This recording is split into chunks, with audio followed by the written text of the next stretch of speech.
ಶಿವಾಯ 831 ಮೆಟ್ಲು ಎಕ್ಕಿದ್ದೀನಿ.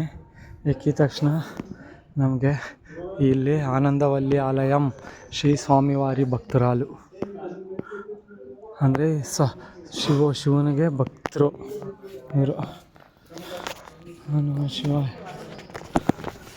ನಮಃ ಶಿವಾಯ, ನಮಃ ಶಿವಾಯ. ಯಾರಂತ ನೋಡೋಣ. ಗೊಲ್ಲಭಾಮಾಲಯಂ ಶ್ರೀ ಆನಂದವಲ್ಲಿ ಶ್ರೀ ಸ್ವಾಮಿವಾರಿ ಭಕ್ತರಾಲು.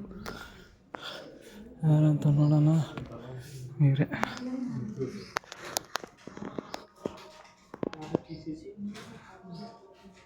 ಓಂ ನಮಃ ಶಿವಾಯ, ಓಂ ನಮಃ ಶಿವಾಯ. ಇನ್ನೂ ಸ್ನಾನ ಮಾಡಿಲ್ಲ, ಅದಕ್ಕೆ ಒಳಗಡೆ ಹೋಗಿಲ್ಲ. ದರ್ಶನ ಮಾಡ್ಕೊಂಡ್ಬಿಡೋಣ. ನಮಃ ಶಿವಾಯ. ಸರ್ವೇ ಜನ ಸುಖಿನೋ ಭವಂತು. ಓಂ ನಮಃ ಶಿವಾಯ, ಓಂ ನಮಃ ಶಿವಾಯ.